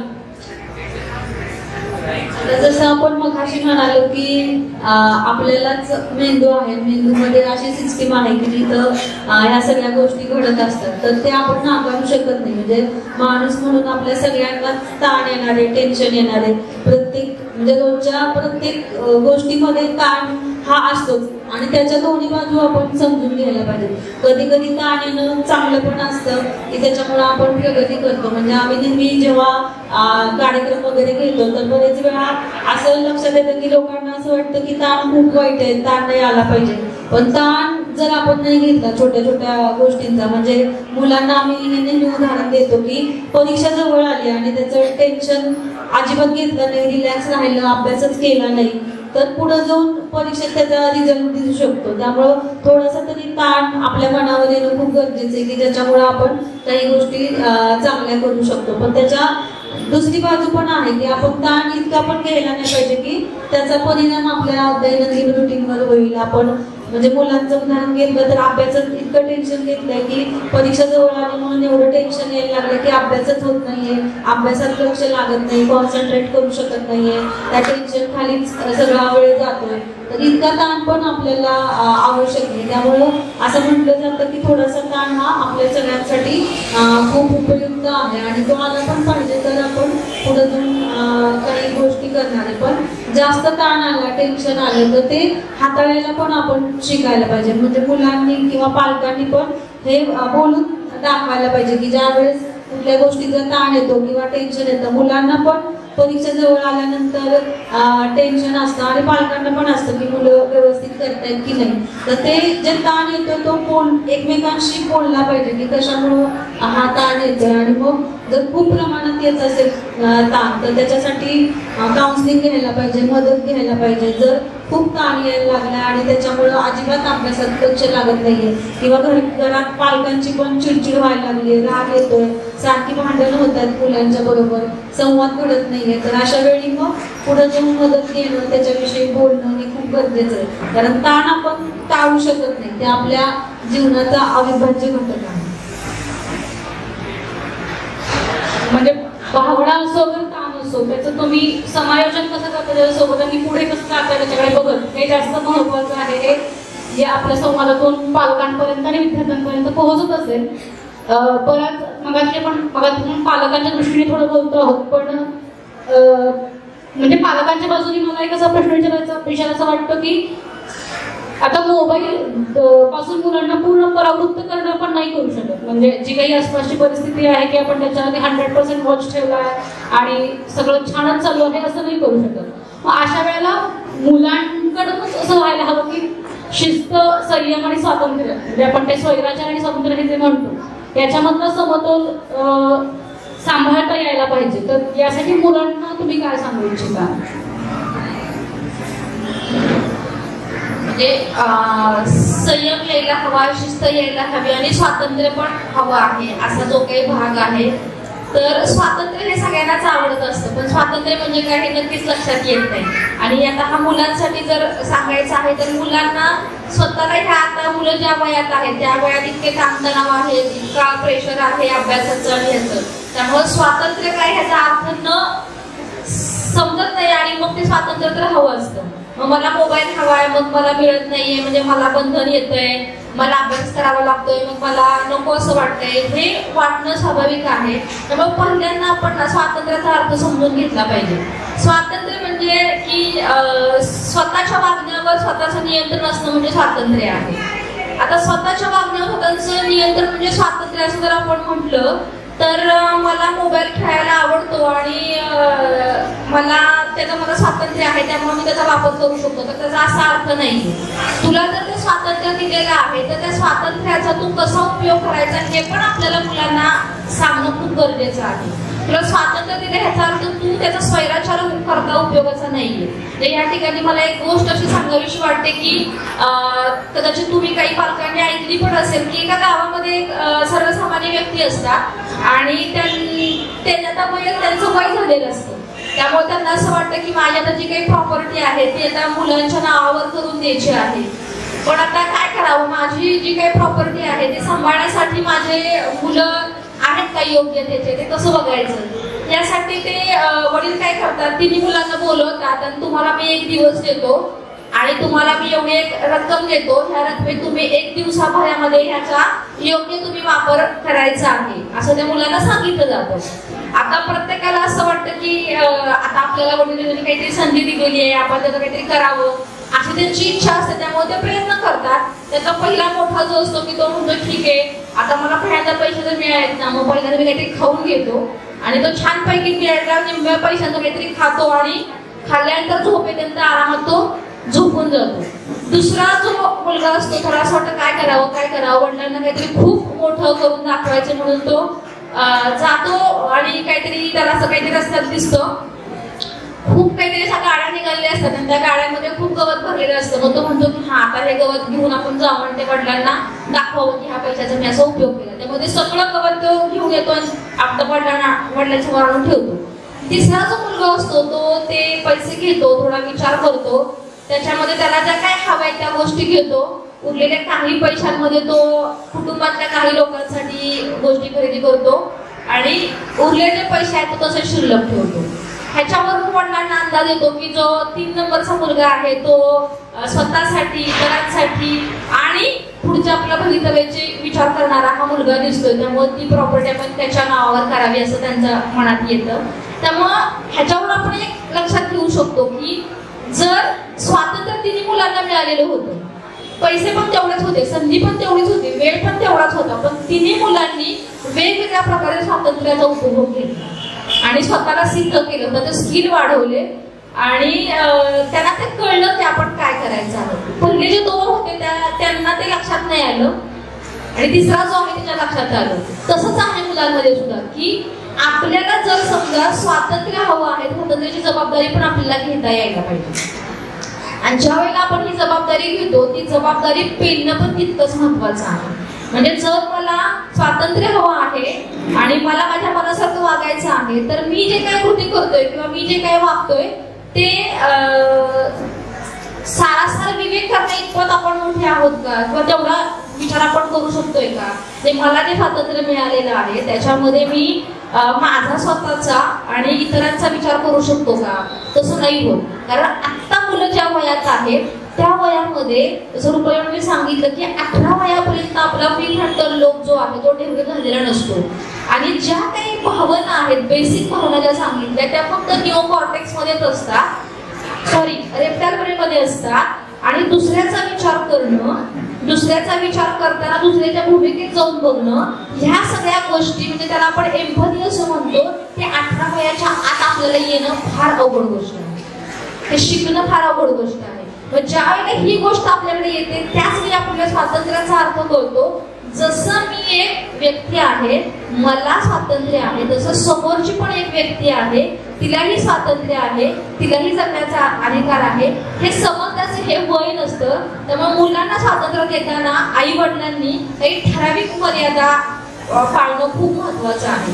तर त्याच्या सर्वांगीण विकास होतोय की नाही, आपण त्याला स्वातंत्र्य देतो त्याच्यातून त्याचा सर्वांगीण विकास होतोय की नाही हे बघणं पण खूप महत्वाचं आहे. त्याला आपण जे स्वातंत्र्य देतोय त्याच्यातून त्याचा गैरवापर जर होत असेल तर योग्य प्रकारे त्याच्यावर आपल्याला बंधनं घालणं पण अतिशय महत्वाचं आहे. आणि ह्या वयातल्या मुलांना लॉंग टर्मचा विचार करता येत नाही. आत्ता मी गेम खेळतोय ना, आत्ता मला पिझ्झा खावासं वाटतोय ना, तर मी आकात तांडव केलं की मला हे मिळतंय ना, मग मी त्याच पद्धतीने बिहेव करायचं. म्हणजे मला स्वातंत्र्य मिळतंय ते करण्यासाठी, मग मी तसंच करायचं. तसं नाहीये. म्हणजे जर समजा तुम्ही आजारी आहात आणि तुम्हाला डॉक्टरांनी वरण भात खायला सांगितलंय, पण तुमचा हट्ट आहे की मला मॅगी हवी आहे, तर ते आई वडिलांनी कुठेतरी माझा बाबा आता जेवतोय ना, खातोय ना, मग खाऊ दे मॅगी असं न म्हणता तुझ्यासाठी हे जास्त गरजेचं आहे, तू हेच खाल्लं पाहिजेस, हे ठामपणे आई वडिलांना सांगता यायला पाहिजे. तसंच तुला आता मोबाईल खेळावासा वाटतोय, मुलं ब्लॅकमेलही करतात. सॉरी, मी सगळ्यांसाठी मुलांसाठी म्हणत नाही, पण मी असं उदाहरण बघितलेली आहेत की मी 1 तास अभ्यास केला, अर्धा तास मला मोबाईल तू दिलाच पाहिजेस, मोबाईल नाही का तर मी जेवणार नाही, मी बोलणार नाही, अशा प्रकारचं मुलांचं वर्तन घडत असतं. तर पालकांना ठामपणे सांगायचंय की तुला स्वातंत्र्य आहे, पण ते स्वातंत्र्याचा तू गैरवापर करू नये. म्हणून आता तू मोबाईल जास्त वेळ नाही खेळायचा किंवा एवढाच वेळ वापरायचा आहे. याचं कारण असं आहे की तू आता जेव्हा मोबाईल वापरतोय परत तुला तो पुन्हा पुन्हा पुन्हा पुन्हा वापरावासं वाटतो, गेम खेळावीशी वाटते, त्याच्यावर काही काही बघावं असं वाटतं आणि ते तुझ्या मेंदूतल्या केमिकलची, त्या मनाची भूक वाढत जाते. जर तुझ्या ह्या मोबाईलच्या वापरामुळे तुझी ही वाईट मार्गाची तुझी भूक वाढणार आहे, तर आपोआप तुला अभ्यास करणं, कॉन्सन्ट्रेशन, त्याचबरोबर चांगल्या गोष्टी शिकणं, पुस्तक वाचणं हे हळूहळू कमी होणार आहे. आणि जसं आपली 18 वयापर्यंत डेव्हलप व्हायची आहे, व्यक्तिमत्व विकास व्हायचा आहे, त्यासाठी तुम्ही कमीत कमी मोबाईलचा वापर करणं, चांगली पुस्तकं वाचणं, चांगली व्याख्यान ऐकणं, चांगल्या लोकांना भेटणं, निसर्गात फिरणं, चांगला आहार घेणं, व्यायाम करणं, झोप व्यवस्थित घेणं, चांगल्या मित्रमैत्रिणींशी संवाद करणं, ह्या गोष्टी तुम्ही जर केल्या तर तुमचं व्यक्तिमत्व चांगलं होणार आहे, तुम्हाला स्वतःला घडवता येणार आहे. त्यामुळे आत्ता तुझ्यासाठी मोबाईल हा उपयुक्त नाहीये, तुझ्यासाठी ह्या गोष्टी उपयुक्त आहेत. ह्या गोष्टी आपल्याला करायला नकोसं वाटतं, कारण आपल्या मेंदूला ना ताणाची गोष्ट कुठली नको, वेदनेची गोष्ट कुठली नको असते. मानवाचा स्वभावच आहे. म्हणजे मी असेल, कुणीही असो, छोटं मुलं काय सगळ्यांनाच ताण तणाव, टेन्शन, कष्ट जे आहे ते आपल्या प्रत्येकाच्या बहिणीला नको असं वाटतं. आराम, सुख जे काय आहे, निवांतपणा जो तो हवा असतो. त्याच्यामुळे मुलांचा हा प्रॉब्लेम होतो. मुलांना कळत नसतं असं नाहीये, मुलांना पटत नसतं असं नाहीये, पण त्यांना ते करायचंच नाहीये. म्हणजे बघीन ना मी, करिअर ना, करीन ना नोकरी, मग मिळवीन नाही, तितकं सोपं नसतं ते. आज इथं सर बसले, ते MBBS करतात, त्यांनी मला सांगितलं तर नीटची तयारी करताना 18 तास अभ्यास करावा लागतो. तर हे तुम्ही त्यावेळी 12वी गेल्यानंतर तुम्हाला ती सवय नाही लागणार आहे. तुम्ही आज सुरुवात कराल ना, 8वी 9वी 7वी पासून मला एवढा तास अभ्यास करायचा आहे, तुमच्या मेंदूला सवय लागायला वेळ लागणार आहे. म्हणजे आज जर समजा संडे आहे आणि संडेला सगळ्यांना सुट्टी असते आणि सगळेजण 8-9 वाजता उठतात, पण आज सुगत अकॅडमीनं समजा सकाळी इथं 8ला बोलवले, 9ला बोलवले, आज लवकर उठायचं, किती जणांना शक्य होते? नाही शक्य होत. म्हणजे आम्ही प्रमुख पाहुणे हजर होतो, पण बरेच लोक उशिरा येत होते, कारण आपल्या मेंदूला सवय, संडे म्हटलं की मी ह्या वाजता उठतात, सवय असते. तर सवय जी आहे ते लागण्यासाठी आपल्याला ह्या सगळ्या गोष्टी करणं खूप महत्वाचं आहे. किंवा स्वातंत्र्य देताना सुद्धा आपण हा शिस्त जे आपण सवयीपर्यंत आपण शिस्त जी गोष्ट आहे ती लागण्यासाठी पालकांपासून सुरुवात होणं अतिशय महत्वाचं आहे. आणि पुन्हा तेच की जर मुलांनी आपल्या असं वागावं असं आपल्याला वाटतं तर तेच आधी पालकांना करणं खूप महत्वाचं आहे. आपण मुलांना सांगतो की तुम्ही मोबाईल एवढ्या वेळ नका वापरू नये, आपण जर घेत असू तर मुलं आपल्याला कधीच फॉलो नाही करणार. आपण जे बोलतो तसं जर आपण करायला लागलो तरच मुलं आपलं ऐकू शकतात. मुलं म्हणतात मग तू मोबाईल वापरते मग मी का नको घेऊ,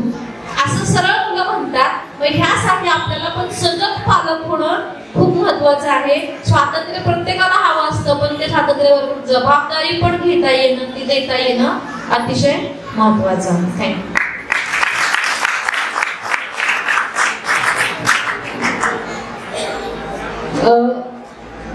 बऱ्याच चेहऱ्यांवरती जे काही थोडं थोडं हसू येत होतं त्याच्यावरून कळतंय की रिलेट होत आहे. आणि आय होप की ह्याच्यातून तुम्हाला योग्य काय ते कळावं आणि तुमच्या म्हणजे पुढे कसं आपण जायला हवं हे याच्यातून तुम्हाला साध्य व्हावं. आता आपण हे सगळं बोलत असताना एक महत्त्वाचा प्रश्न होतो की जी अबोध मुलं असतात किंवा थोडीशी भित्री मुलं असतात, मग त्यांना आपल्याकडून काही चूक झाली किंवा काय झालं की घाबराय म्हणजे भीती वाटते, कसं सांगू ताईला की मला माफ काही पडलंय आणि किंवा माझ्याकडून त्या माझ्या मित्राचं घड्याळ हरवलं आणि मग ह्या चुकायला बोलले जातात. आणि ही छोटीशी सवय असते पण ती हळूहळू मोठं रूप घेते आणि मग तो विसंवाद होतो आणि काहीतरी मोठं घडतं आणि मग तेव्हा पालक आणि विद्यार्थी दोघेही अलर्ट होतात. तर याच्यावरती आधीपासूनच कसं काम करता येईल?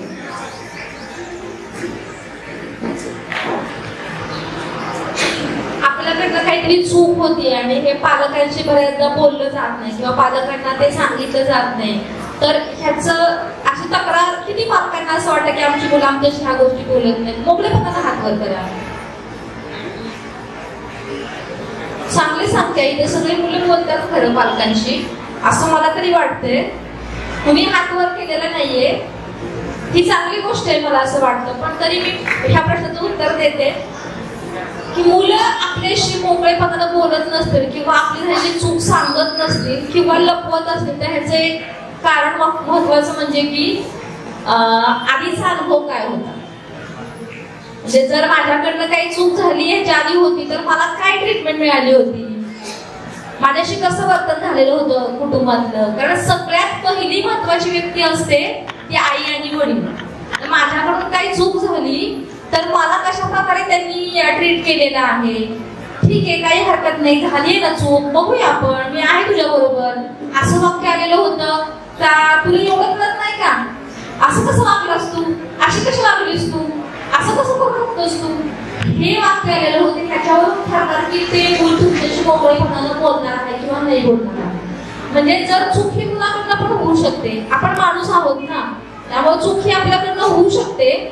पण जर आपण ती चूक जर आपल्याला कोणी जज केलं, फॉर एक्झाम्पल जर आपल्याला कोणी जज करते की तू असं कसं वागू शकतोस, तू असं कसं करू शकतेस, हे कोणी आपल्याला जज करते, तर ती व्यक्ती पुन्हा आपल्याशी नाही बोलायला येणार आहे. ते सगळ्यात जवळची व्यक्ती आई आणि बाबा असतात, पण मुलं आई बाबांशी मोकळेपणानं न बोलता काउंटरशी बोलतात, शिक्षकांशी बोलतात. कारण त्यांना ते वाटतं की मी जे काही चूक केली आहे किंवा माझ्याकडनं जे काही झालेलं आहे त्यासाठी मला कोणी जज नाही करणार. आधीच माझ्या मनात गिल्टची भावना आहे, माझ्याकडनं हे झालेलं आहे. म्हणजे चूक झाली की दोन भावना येतात, एकतर गिल्ट येते किंवा अँगर येतो, ब्लेमिंग येतं. आणि ब्लेमिंग असतं की मी नाही केलं ते त्याच्यामुळे झालेलं आहे, किंवा गिल्ट असते की अरे मी असं वागलोय, मग ते असं वागलोय तर ते स्वीकारायला कुठंच तयार नसतं ना. ते स्वीकार नसतो की माझ्याकडनं चूक झाली, तर स्वीकार झाला तरच ती व्यक्ती बदलाच्या प्रोसेसमध्ये जाते. पण जर मी केलंच नाही असं जर वाटत असेल तर ती बदलाच्या भूमिकेत तो व्यक्ती जात नाही. त्यामुळं पहिली ही भूमिका आहे की जर आपल्या मुलांनी आपल्याशी मोकळेपणानं बोलायचं आहे, आपल्याला प्रत्येक चूक येऊन सांगायची आहे, तर पहिला मुद्दा हा आहे की काही असलं, काही झालं तर तू मला येऊन सांगू शकतेस, सांगू शकतोस, मी इथं आहे तुझ्यासाठी. चूक आहे ते आपण विचार करूया, बोलूया, कमीत कमी नुकसान होईल यासाठी आपण प्रयत्न करूया. हा विश्वास जर मुलांना आपण देऊ शकलो तर नक्कीच मुलं आपल्याशी संवाद करू शकतील, आपल्याशी येऊन बोलू शकतील. बऱ्याच वेळेला असं होतं की मुलं अभ्यासात कमी असतात, आई वडिलांच्या खूप अपेक्षा असतात, मग परीक्षेचा निकाल लागला का, किती मार्क पडले, शाळेतून भेटू का तुझ्या, शिक्षकांना बोलू का, असा जो संवाद होतो ना त्याच्यामुळं मुलांच्या मनामध्ये भीती येते आणि मुलं आबोला धरतात, मुलं अंतर्मुख होतात, एकलकोंडी होतात आणि मला सांगायचंच नाही, मला बोलायचंच नाही आणि काय करायचं ते करा, माझं आयुष्य माझं मी बघून घेतो, ह्या लेवलला मुलं येतात. बरोबर आहे ना. त्यामुळं आपण जरी पालक असलो तरी आपण हे समजून घ्यायला पाहिजे मुलांचे सगळे प्रश्न किंवा सगळ्याच भावना आपण नाही हाताळू शकत. त्यांचं त्यांना पण आपण स्टेबल केअर करणं किंवा त्यांचं त्यांना पण स्वतःला हाताळायला शिकवणं हे खूप महत्वाचं आहे. त्यांना आपण ती संधी दिली पाहिजे मोकळेपणानं बोलण्याची आणि त्यांना तो संवाद करण्याची. ह्याची पहिली स्टेज अशी आहे की पालकांचा त्यांच्याबरोबर असलेला पुन्हा एकदा संवाद तो सकारात्मक असला पाहिजे. कुठेही तो निगेटिव्ह असल्याप्रमाणे मागचं काहीतरी घडलेलं असतं त्याच्यावर टोमणे मारता उपयोग नाही मुलांना, किंवा इतर कुठल्याही गोष्टी विषयी त्यांना टोमणा नको मारायला. तुला मोबाईल हवा असला की तो गोड गोड बोलायला येतोस, अभ्यासाचं नाव घेतलं की तुला नकोसं वाटतं, शाळेत येऊ का म्हटलं की तू लगेच गप्प बसतोस. असे वेगवेगळ्या प्रकारे कळत नकळत आपणच हे कमेंट करत असतो. म्हणजे मी पालकांना गोष्टी देते, आम्ही त्याच्यामध्ये येतो, पण कळत नकळत ह्याच्या कमेंट असतात. कित्येक वेळा बॉडी लँग्वेज आपली अशी असते की त्याच्यातून मुलं ते समजून जातात की नक्की ह्यांना काय म्हणायचं आहे. मग ते ठरवतात. जर मागच्या वेळी माझा असा अनुभव होता तर मी आता कशाला सांगू की मला एवढे कमी मार्क पडलेत, मला कमी मार्क पडलेत. मी म्हणणार की लगेच हा तुला कपडे चांगले पाहिजेत, खायला चांगलं पाहिजे, तुला मग अभ्यास करायला नको का, ही कमेंट येते. म्हणजे तू जर चांगले मार्क पडले तर तू चांगला मुलगा आहेस आणि तुझं चांगले मार्क नाही पडत तर चांगला मुलगा नाहीस, असं प्रेम करण्यापेक्षा अनकंडिशनल लव्ह करणं खूप महत्वाचं आहे मुलांवर. की तू कसाही असशील ना तर तू मला हवा आहेस, तुला कमी मार्क पडले तरी तू मला हवा आहेस, तू दिसायला काळा तरी मला हवा आहेस, माझाच मुलगा तू आहेस. असा विचार जेव्हा पालक करतात त्यावेळेला मुलांना काहीही झालं तरी जाऊन आई वडिलांना सांगावं असं वाटतं. मी यासाठी असं उदाहरण देते की तुम्ही हा पण विचार करा की आपल्या आजूबाजूला परिसरात कित्येक अशी मुलं आहेत की त्यांचा बुद्ध्यांक कमी असतो, ते आई वडिलांवर पूर्णपणे डिपेंड असतात आणि आई वडिलांना माहिती असतं की आता हे एवढंच आहे, हा काही आजार नाही, ही स्टेज काही पुढे जाणार नाही, म्हणजे हे एवढंच राहणार आहे, हा काही खूप मोठं करिअर वगैरे नाही ह्याच्याकडनं. बुद्ध्यांची कमतरता आहे किंवा खूप मोठे आजार असतात मुलांना किंवा बऱ्याच काही डिफिकल्टी असतात मुलांच्या. असे पालक काय विचार करत असतील तर त्यांच्यापेक्षा तर आपलं मूल कितीतरी छान आहे ना. आपलं मूल काहीतरी करून दाखवायचा प्रयत्न करते, विश्वास मिळवण्याचा प्रयत्न करते आणि तो विश्वास तो आई वडिलांच्या नजरेतून आई वडिलांच्या प्रेमातून तो त्याला मिळत असतो. आई वडिलांनी छान कपडे दिले मग मुलांना थोड्या काळापुरतं छान वाटेल, पण आई बाबा माझ्यावर पाठीवर हात ठेवून बोलतात, मला फिरायला घेऊन जातात, मला काहीतरी खायला घालतात, माझा मला वेळ देतात, ही भावना मुलांना खूप चांगली प्रोत्साहन देत असते. त्यामुळे तो संवाद मुलांशी होणं खूप महत्वाचं आहे आणि मुलांनी मोकळेपणाने बोलायचं तर ह्या गोष्टी करणं अतिशय महत्वाचं आहे. यासाठी पालकांनी स्वतःच्या भावनांवर नियंत्रण मिळवणं अतिशय महत्वाचं आहे. म्हणजे याला जोडूनच एक गोष्ट सांगावीशी वाटली की आत्ताच आम्ही एका कॉलेजला ट्रेनिंग घेण्यासाठी गेलेलो आणि तिथं मुलींनी एक छोटस प्ले बसवलेला होता की पालकांच्या म्हणजे त्या सेशनला पालकांना पण बोलवलेलं 1 तासासाठी की ज्याच्यामध्ये पालकांशी पण संवाद करायचा होता. मग त्या मुलींनी एक छोटं स्किट बसवलेलं होतं की ज्याच्यात त्यांनी दाखवलेलं होतं की रागामध्ये पालक कसे रिॲक्ट करतात आणि ती सिच्युएशन जर बदलायची असेल आणि मुलांनी मोकळेपणाने बोलायचं असेल तर काय करायला पाहिजे. म्हणजे अगदी साधं उदाहरण त्यांनी दाखवलेलं होतं की मुलगी 5:30ला घरी येणार होती पण तिला यायला उशीर होतो, तिला 7-7:30 होतात आणि आई सारखी फोन करत असते की कुठं आली बघण्यासाठी आणि मुलगी फोन उचलत नसते. मग पहिल्या सिच्युएशन मध्ये त्यांनी असं दाखवलेलं की मुलगी फोन उचलत नाहीये तर घरी ताई बसते, मग तिची खूप चिडचिड झाली, हातात ज्या वस्तू होत्या त्या तिने फेकून दिल्या, खूप बडबड करायला लागली की मी मुलांसाठी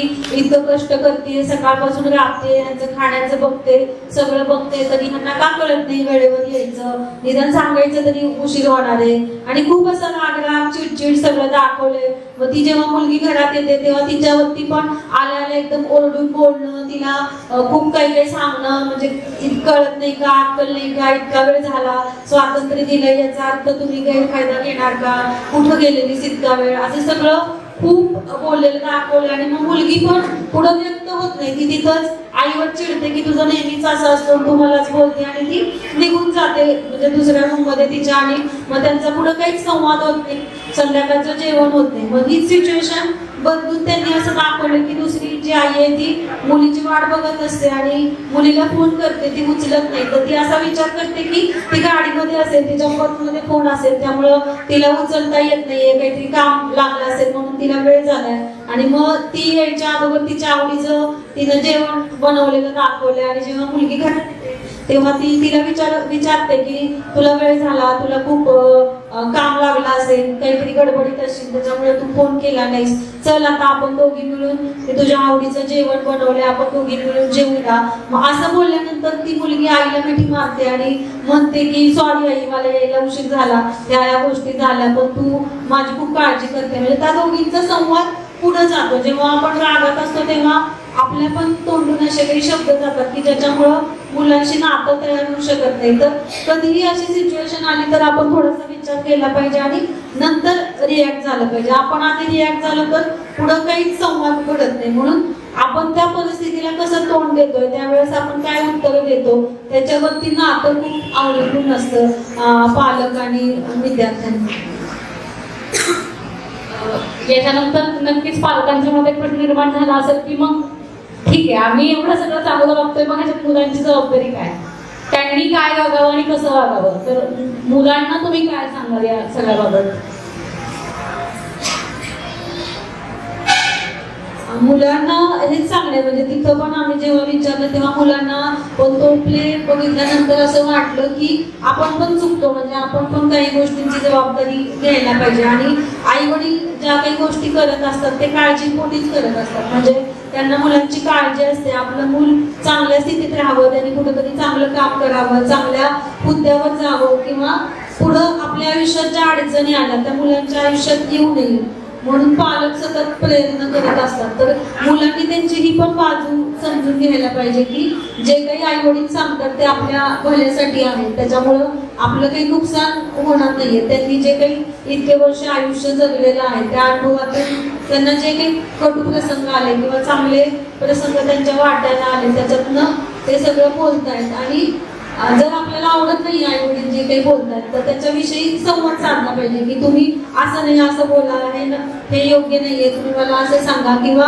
बरेच वेळा पालकांना वाटत असतं की मुलांनी काहीतरी वेगळं करावं आणि मुलांच्या मनात काहीतरी वेगळं असतं, पण दोघांमध्ये संवाद होत नाही. पालकांना वाटत म्हणजे बरेच वेळा डॉक्टर हवं, इंजिनियर हवं अशीच अपेक्षा असते आई वडिलांची आणि मुलांना कदाचित खेळण्यामध्ये जास्त रस असतो किंवा त्याच्यात करिअर करण्यासाठी खूप हे असतं. तर त्यावेळेस मुलांनी पण ह्या दोन्ही बाजू समजून घेतले पाहिजे की खेळामधून आपलं करिअर किती लांब जाऊ शकतं किंवा आपल्या भविष्यात त्याचा किती आपल्याला उपयोग होणार आहे. जे की आपण काहीतरी शिक्षण घेऊन नंतर त्याच्यात आपल्या हॉबी म्हणून जर आपण डेव्हलप केली ती गोष्ट तर ती आपल्या आयुष्याला पुढे उपयोगी पडणार आहे. म्हणजे दोन्ही गोष्टी एकमेकांशी बोलून आणि संवाद करून करायला पाहिजे. थोडक्यात भावना असो, ताणतणाव असो किंवा करिअर बाबतचे निर्णय असो, संवाद सगळ्यात महत्वाचा आहे. विद्यार्थी म्हणजे एक मित्रमैत्रिणींमध्ये होणारा, पालकांमध्ये होणारा या पालक शिक्षकांमध्ये होणारा, म्हणजे म्हणतो संवादाने प्रश्न सुटतो. तर ते जास्त आपण अधोरेखित करतो प्रत्येक वेळेला असं मला वाटते. आणि आता या सगळ्याच्या शेवटाकडे तर मला असं विचार असं वाटतंय की आपण मगापासून ताणतणाव बद्दल सगळं बोलतो आहोत आणि ते आपल्याला रुटीनमध्ये जाणवतं. म्हणजे बऱ्याच लोकांना आपण जाणवतो की परीक्षा आली की स्ट्रेस येतो मला, किंवा मला मोबाईल वापरायचा असतो आणि मी कधी कधी वाहवत जातो मोबाईलमध्ये, किंवा आई ओरडली की खूप राग येतो, काहीतरी आढळापट होते. हे सगळं जे काही आहे हे आपण बोलत असताना तुम्ही जसं म्हणलं की 2-3 वेळा असा उल्लेख झाला की आता आपल्याला मदत घ्यायला पाहिजे, आता आपल्याला कोणाशी तरी बोलायला पाहिजे. मग हे ओळखायचं कसं की आता मी या स्टेजला आहे की मला आता मानसोपचाराची गरज आहे किंवा कोणाची तरी मदतीची काउन्सिलिंगची गरज आहे. आणि दुसरा एक टॅबू असं म्हणून आपण की मोठी माणसं एक वेळ आता आपण थोडंसं म्हणून की मानसोपचाराकडे थोडीशी का होईना 1-2% गेलेली आहे की बाबा मला गरज आहे मानसोपचाराची, हे मान्य करतायत IT मधले वगैरे लोक जे आहेत ते. पण शालेय वर्गातल्या विद्यार्थ्यांना मानसोपचार तज्ञाकडे घेऊन जाणं म्हटलं की हे काहीतरी वेगळं आहे. आपल्या मुलाला काहीतरी की आपल्या मुलीला काहीतरी भयंकर आजार झालाय आणि आता हे 4 माणसात कळालं तर कसं होईल, हे सगळं जे आहे याला कसं डील करायला हवं.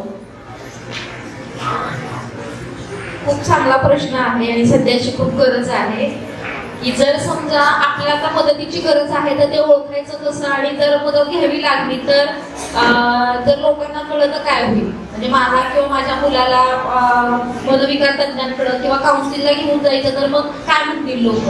ते ही जी गोष्ट आहे ह्याचं भय वाटणं किंवा हे नकोसं वाटणं हे स्वाभाविक आहे. आपण ज्या ठिकाणी राहत आहोत ज्या समाजामध्ये राहत आहोत त्या ठिकाणी मानसोपचार घेणं किंवा मनोविकार तज्ञांना भेटणं ह्याला एक स्टिग्मा आहे. त्यामुळे ही भीती मनात येणं साहजिक आहे आणि हे भीतीचं एक कारण आहे की माहितीचा अभाव खूप आहे की मानसोपचार तज्ञांकडे जाणं म्हणजे काहीतरी भयंकर गोष्ट आहे, ह्याला एक स्टिग्मा आहे. पण मी सुरुवातीलाच आपण असं बोललो की आरोग्य म्हटलं की फक्त तुमचं शारीरिक आरोग्य चांगलं आहे असं नाही, तर तुमचं मानसिक आणि आध्यात्मिक आणि सामाजिक पण आरोग्य चांगलं असायला हवं तरच तुमचं आरोग्य चांगले असं आपण म्हणू शकतो. आणि जर समजा तुम्हाला मदतीची गरज आहे आणि घ्यायची का नाही हे लक्षात येत नाहीये तर मी असं इथं असलेल्या सगळ्यांना असा विचार करेन की आपण आपल्या मुलांना लहानपणी कॉलरा किंवा गोवरची लस दिलेली आहे का? दिलेली आहे का? का बरं दिली?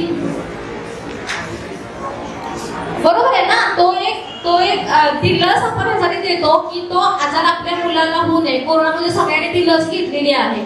जर इथं बसलेल्या सगळ्या लोकांना मी जर असं म्हटलं की तुम्हाला आयुष्यात कधीही ताणतणाव टेन्शन येणार नाही अशी आमच्याकडे एक लस आहे, असं एक आमच्याकडे इंजेक्शन आहे, तुम्ही लोक घ्याल का? कुणी नाही तयार होणार. फुकट याचं कोणी तयार होणार नाहीये. त्याचं कारण असं आहे तो एक स्टिग्मा आहे. पण हे खूप महत्वाचं आहे की आता सध्या जर इथं बसलेले जर समजा आपण असं म्हटलं की 200 लोक इथं आपण आहोत, आपली जर समजा टेस्ट केली गेले महिनाभरात तुमचं मानसिक किंवा 15 तुमचं मानसिक आरोग्य कसं होतं तर 200 पैकी साधारण 40 तरी लोक असे असतील की त्यांना निदान करणे इतकं डिप्रेशन किंवा एन्झायटी असू शकते. इतकं मोठं प्रमाण मानसिक आरोग्य बिघडल्याचं सध्या समाजामध्ये आहे. आणि जर समजा मला हे माझं मानसिक आरोग्य बिघडले हे लक्षात कधी येतं की ज्यावेळी माझं रोजचं रुटीन बिघडलेलं आहे, माझी भावना मला नीट व्यक्त करता येत नाही, चिडचिडपणा होतोय, रागराग होतोय, कॉन्सन्ट्रेशन होत नाही, अभ्यासात लक्ष लागत नाही, नातेसंबंधावर परिणाम झालेला आहे, रोजच्या कामावर परिणाम झालेला आहे, तर अशा वेळी माझं काहीतरी बिनसलेलं आहे हे ओळखून आपण मदत घ्यायला जाणं अतिशय महत्वाचं आहे.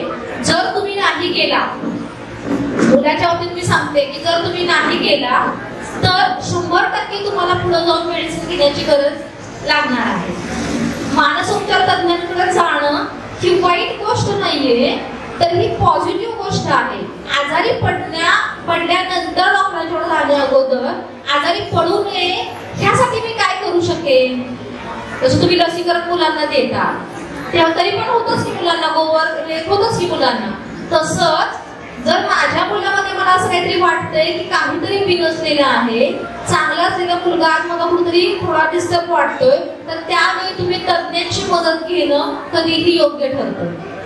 जर तुम्ही ती मदत नाकारली तर तुम्हाला नक्की शोधूनही तुम्ही शकत आहे की ह्या मुलाला नक्की कशामुळे काय होते. ते शोधण्याचं काम तज्ञच लोक करत असतात. तुमची मुलं ज्या वयात आहेत त्या वयातल्या मुलांना बऱ्याच वेळेला ह्या वयातले जे आजार असतात त्याला आपण स्किझोफ्रेनिया सारखा भयंकर आजार ह्याच वयात मुलांना सुरू होत असतो, किंवा डिप्रेशनचा एन्झायटीचं प्रमाण ह्या वयातल्या मुलांच्या मनामध्ये खूप आहे किंवा मुलांमध्ये खूप आहे. हे जर आपण वेळीच नाही शोधलं तर ह्याचा परिणाम मुलांच्या करिअरवर होत असतो, त्याच्या शिक्षणावर होत असतो. आणि एकदा का ह्या वयातल्या मुलांच्या शिक्षणावर परिणाम झाला तर त्याच्यातून त्यांना बाहेर काढणं अतिशय अवघड गोष्ट होत असते. त्यामुळं आपल्याला जर असं वाटतंय की मुलांना मदतीची गरज आहे तर तुम्ही कुठलीही मनात शंका कुशंका न बाळगता बिनधास्तपणे मुलांना तुम्ही मानसोपचार तज्ञांच्याकडे घेऊन जा. गरजेनुसार तुम्ही त्यांना गरज आहे तर मनोविकार तज्ञांना पण तुम्ही भेटवणं खूप गरजेचं आहे, कारण त्याच्यामुळे तुमचं मूल चांगलं होणार आहे. मला सांगा की आपण बीपी डॉक्टरांकडे जातो, आपण शुगर डॉक्टरांकडे जातो, काही पोटी बिघडला आपण डॉक्टरांकडे जातो, सर्दी आपण डॉक्टरांकडे जातो. मग मन बिघडलेलं आहे किंवा मन अस्वस्थ आहे ह्यासाठी आपण का नाही मदत घेत आहे. तेव्हा ती मदत घेणं खूप महत्वाचं आहे. जसे शारीरिक आजारासाठी लवकर निदान, लवकर उपचार, लवकर रिकव्हरी आहे, तसंच मानसिक ताणतणावापासून अगदी आजारांपर्यंत छोटं असेल तर तुम्ही लवकर जर त्याच्यासाठी उपचार घेतले तर नक्कीच तुम्ही मोठ्या काही गंभीर परिणामांपासून तुम्ही वाचू शकता मला असं वाटतंय. आणि तुमची मुलं ही जी मुलं आहेत ह्या वयातल्या मुलांच्या मध्ये गेमिंगचं खूप प्रमाण आहे. ऑनलाईन गेम खेळणं किंवा बऱ्याच वेळा त्याच्यामध्ये जाऊन खूप ह्या वयोगटात म्हणजे 15 ते 35 वयोगटातल्या मुलांमध्ये आत्महत्येचं खूप मोठं प्रमाण आहे. या सगळ्या जर घटना आपल्याला रोखायच्या असतील तर आपल्याला 100% ह्यासाठी मदत घेणं खूप महत्वाचं आहे. तुम्ही लोकांनी बघितलं की नाही मला माहित नाही, पण कालच्याच न्यूज मध्ये एक बातमी होती बघा. 8वीतल्या मुलीला चक्कर आली, तिला हार्ट अटॅक येऊन मृत्यू झाला. तर हार्ट अटॅक येणं, बीपीची गोळी सुरू असणं, शुगर असणं हे सगळे मनाचे आजार आहेत. हे आतापर्यंत आपल्याला माहिती नसेल कदाचित, पण हे तुम्ही समजून घ्या, हे मनाचे आजार आहेत. मनामध्ये ज्या काही भावनांचा गोंधळ असतो गोंधळ असतो, त्या गोंधळामुळे मेंदूमध्ये जे काही केमिकल इम्बॅलन्स होतात त्याच्यातून ते शारीरिक आजार बाहेर पडत असतात. वेळीच त्यासाठी मदत घेणं अतिशय महत्वाचं आहे. आपल्या समाजामध्ये इतके वर्ष हे आजार एवढं मानत नव्हते, पण आजकाल हे सगळं कोरोनानंतर आपण सगळ्यांनी अनुभवलेलं आहे. आपण सगळे पण ह्या गोष्टी अनुभवत असतो. भीती सगळ्यांना वाटते, राग सगळ्यांना येतो, चिडचिडपणा सगळ्यांना होत असतो. सगळेच आजारी आहोत का? सगळे तणावात आहोत का? तर नाही. मला माझ्या रागाचं, मला माझ्या भीतीचं, मला माझ्या चिडचिडीचं चांगलं नियोजन करता येतं तर ते चांगली गोष्ट आहे. पण नियोजन होत नाहीये, मी डिस्टर्ब होतोय, माझा अभ्यासावर परिणाम होतोय, माझ्या नातेसंबंधावर परिणाम होतोय, माझं आईशी पटत नाही, वडिलांशी पटत नाही, मित्रांशी पटत नाहीये, ह्या गोष्टी होत असतील तर सरळ पालकांनी मदत घेणं अतिशय महत्वाचं आहे. उदाहरण एक सांगते की अतिशय हुशार विद्यार्थिनी होती, तिला नीटची परीक्षा द्यायची होती आणि परीक्षा देता स्वतःची इच्छा होती, तिला काही बंधन नव्हतं, काही नव्हतं. आई वडिलांना पण वाटतं चांगलं ती करते. एका स्टेजला जाऊन तिची इतकं ती इच्छा तीव्र वाढली की तिला असं वाटलं की आता मी काही करू शकणार नाही. आणि इतकी तिचा आजार तीव्र वाढला की अक्षरशः आई वडिलांना वाटलं की माझी मुलगी 12ला नापास झाली चाललं असतं, मला हे सगळं भोगावं लागलं असतं. त्यामुळे आपलं मूल भले अभ्यासात मागं असेल, भले त्याचे मार्क कमी असतील, बरं त्याला चांगलं करिअर करता येणार नाही, पण त्याला माणूस म्हणून चांगलं जगता आलं पाहिजे. कारण आपल्याला गरजेपुरतं कुणीही कमवू शकते, पण त्याचं मन सुदृढ असणं, त्याचं चांगलं आरोग्य, मानसिक तो खंबीर असणं हे अतिशय महत्वाचं आहे. त्यासाठी मदत घेणं, लागले तर उपचार घेणं पुढचे, हे अतिशय महत्वाचं आहे. मला खूप चांगलं वाटतंय. मला वाटतंय की माझ्या माहितीनुसार कदाचित महाराष्ट्रातली पहिली अशी की हा क्लास असेल की जिथं मुलांच्या मार्क्स बरोबर सुद्धा सर्वांगीण विकास आणि मानसिक आरोग्यासाठी जर तुम्ही जे काही पुढचं पाऊल उचलता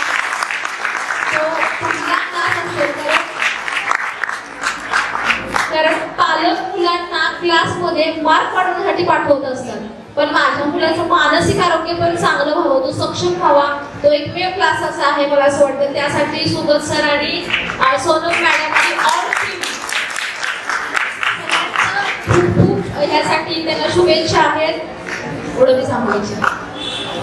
अजून 2-3 गोष्टी आहेत की ज्याच्यामुळे तुम्ही हे ओळखू शकता की आपल्या मुलाला किंवा आपल्या स्वतःला उपचाराची मी म्हणणार नाही, पण बोलण्याची गरज आहे की नाही याच्याविषयी आपण खात्री करू शकतो. एकतर झोप आणि भूक, जे आपल्या सगळ्यांची महत्वाची गोष्ट आहे, ती जर डिस्टर्ब झाली असेल, म्हणजे झोप जास्त लागते किंवा झोप येत नाहीये, भूक जास्त लागते किंवा भूक लागायची कमी झाली, आणि समजा तुमची मुलं आहेत जी पूर्वी खूप नॉर्मल वागायची आणि आता एकदम त्यांच्या स्वभावामध्ये बदल झालाय, मिक्स होत नाहीये, एकटी बसायला लागली, कुणाशी बोलत नाहीये, स्वतःच्या विश्वात राहतायत, खूप सारखा मोबाईल हातामध्ये असतो, मोबाईल हातातून घेतला की चिडचिड होते, आग्रहापोट करतात, रागराग करतात, जेवणाकडे दुर्लक्ष करतात. ह्या सगळ्या गोष्टी जर होत असतील आणि संवाद त्यांचा खूप कमी झालाय, संवाद होत नाहीये आणि मित्र पण हळूहळू कमी व्हायला लागलेत, मित्रांच्यात ते मिक्स होत नाहीये, चिडचिड खूप प्रमाणात होते, राग खूप येतोय आणि सारखं चिंतेत असल्यागत आपल्याला वाटतंय, तर ही काही बेसिक लक्षणं आहेत की जे आपल्यामध्ये दिसत असतील तर आपण मदत घेतली पाहिजे, ऍटलिस्ट बोललं तरी पाहिजे याविषयी. आणि त्याविषयी मोकळेपणाने बोललात तर कदाचित पहिल्या टप्प्यावरती आजाराच्या अगोदरच त्याच्यासाठी मार्गदर्शन मिळेल आणि पुढे आजार टाळता येऊ शकतो. म्हणजे जे उदाहरण सांगितलं ना, हार्ट अटॅक किंवा शुगर जे आहे ते टेन्शनचेच आजार आहेत. म्हणजे खूप ताण घेतला, टेन्शन घेतलं तर ह्या सगळ्या गोष्टी होतात. मग तो ताण, टेन्शन हाताळलं किंवा पहिल्या टप्प्यावरती आपण मदत घ्यायला शिकलो तर पुढची वेळ येणार नाही. आणि काही बेसिक गोष्टी आहेत की ज्या सगळ्यांनी करायला पाहिजेत. म्हणजे जर आपल्याला ताण आणि टेन्शन पासून लांब राहायचं असेल तर म्हणजे वेळच्या वेळी झोप एक महत्वाची गोष्ट आहे की 7 ते 8 तास झोप घ्यायला पाहिजे. त्याच्याबरोबर रोज व्यायाम करायला पाहिजे. म्हणजे बरेच जण करत नाही. साधा चालण्यासारखा व्यायाम आहे जो अर्धा तास सगळ्यांनी करायला पाहिजे. आहार व्यवस्थित घ्यायला पाहिजे आणि मुलांनी आणि त्यांच्या पालकांनी पण स्वतःचे छंद आहेत ज्याच्यात पण आपल्या मनाला आनंद मिळणार आहे तर अशा गोष्टींमध्ये स्वतःला गुंतवून घ्यायला पाहिजे. तर त्या सगळ्या गोष्टींपासून आपण लांब राहू शकतो आणि हे सगळं करून पण जर आपल्याला ताण येत असेल टेन्शन येत असेल तर आपण वेळीच मदत घ्यायला पाहिजे.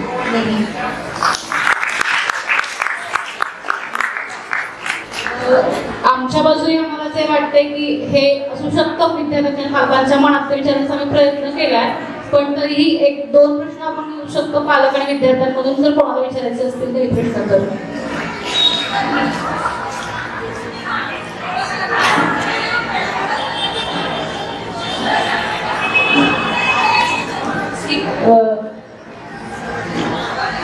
म्हणजे बऱ्यापैकी प्रश्नांची उत्तर तुमची मिळालेली आहेत. जर तुम्हाला इथे प्रश्न विचारायचे नसतील तर तुम्ही अर्थातच मॅडमची भेट घेऊ शकता. त्याच्याबद्दल मॅडमच तुम्हाला डिटेल सांगतील. त्यांची भेट घ्यायची असेल तर कधी आणि कुठे घेता येऊ शकते? आम्ही दोघी पण परिवर्तन संस्थेमध्ये काम करतो. जे डॉक्टर हमीद दाभोळकर आहेत त्यांची संस्था आणि त्यांच्या मार्गदर्शनाखाली काम करतो. तर कोणालाही भेटायचं असेल तर सोमवार आणि मंगळवार मध्ये दोघी आम्ही एक दिवस सरांच्या OPD मध्ये असतो जी सिव्हिल हॉस्पिटल रोडला त्यांची OPD आहे आणि तिथंच आपल्या शनिवारी मानसरंग नावाचा गट पण असतो. तर सोमवार मंगळवार आणि शनिवार जर कोणाला भेटायचं असेल तर तिथं भेटता येऊ शकतो OPD मध्ये. आणि आता तिथं मनोविकार तज्ञ मुलं इथे यायला पण कदाचित भीती मनात येऊ शकते. तर सोनम मॅडमकडे आम्ही दोघी आमचा नंबर देऊ शकतो. तुम्ही पर्सनली आम्हाला फोन करू शकता आणि आमच्याशी बोलू शकता. इथं जसं आपण कार्यक्रम घेतलेला आहे त्याच्यातून तुम्हाला खूप काही माहिती मिळाली असेल तर मग तुम्ही बिनधास्त मोकळेपणाने आमच्याशी बोलू शकता. मुलांविषयी वैयक्तिक प्रश्नाविषयी नक्कीच आपण त्याच्यामध्ये संवाद करू.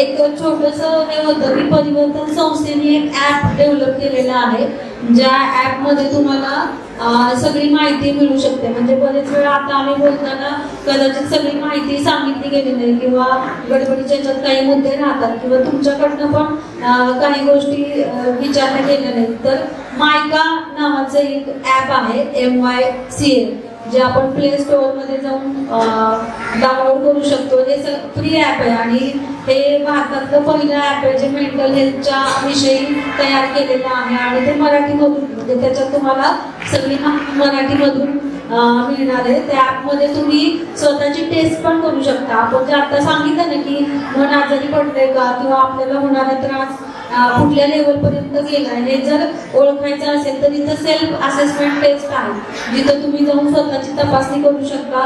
स्वतः त्या प्रश्नांची उत्तरं दिली तर तुम्हाला शेवटी स्कोर येतो आणि त्याच्यातून कळतं की आपण कुठं आहे. त्याच्याबरोबर काही बेसिक व्यायामांचे प्रकार आहेत. डेली डायरी कशी मेंटेन करायची डेली डायरीचा आहे. मूड तुमचा रोज कसा राहतो ते बघण्यासाठीचं एक ऑप्शन आहे त्याच्यामध्ये आणि श्वसनाचे काही व्यायाम आहेत आणि रिलॅक्सेशनच्या काही टेक्निक्स त्याच्यामध्ये दिलेले आहेत. त्याच्याबरोबर मानसिक आजार जे आहेत म्हणजे आत्महत्यासारख्या गोष्टी आहेत तर आत्महत्याविषयी व्यसनांविषयी पालकांनी मुलांशी कसं राहायला पाहिजे तर पालकत्वाच्या काही गोष्टी ह्या सगळ्यांविषयीची त्याच्यामध्ये मराठीमध्ये माहिती दिलेली आहे. आणि रोज तुम्हाला एक नोटिफिकेशन येतं त्याच्यामधनं तुम्ही रोज दिवसभरात काय काय केलं पाहिजे ताप कसा कमी करायचा ह्या सगळ्या गोष्टी सांगितल्या जातात. तर मला वाटतं की तुम्ही जर ते ॲप सगळ्यांनी डाउनलोड केलं तर त्याचा नक्कीच फायदा होईल. हे असं ॲप आहे त्याच्यामध्ये माय मेंटल वेलबिंग दिसणं मी याची लिंक मी ग्रुपवर शेअर करेन की जेणेकरून तुम्हाला हे ॲप इन्स्टॉल करता येईल आणि तुमचं अकाउंट काढता येईल. आणि म्हणजे मी स्वतःही हे पूर्ण ॲप पाहिलेलं आहे आणि अगदी छान प्रकारे हे ॲप तुम्हाला हेल्प करू शकतं. मला वाटतं की आम्ही थोडासा एक वेगळा प्रयत्न केला एका वेगळ्या विषयावरती पण महत्त्वाच्या विषयावरती बोलण्याचा प्रयत्न केला होता. तो पालकांना आवडलं असायची माझी अपेक्षा आहे आणि मी पुढची सूत्र संवादकांच्याकडे देते.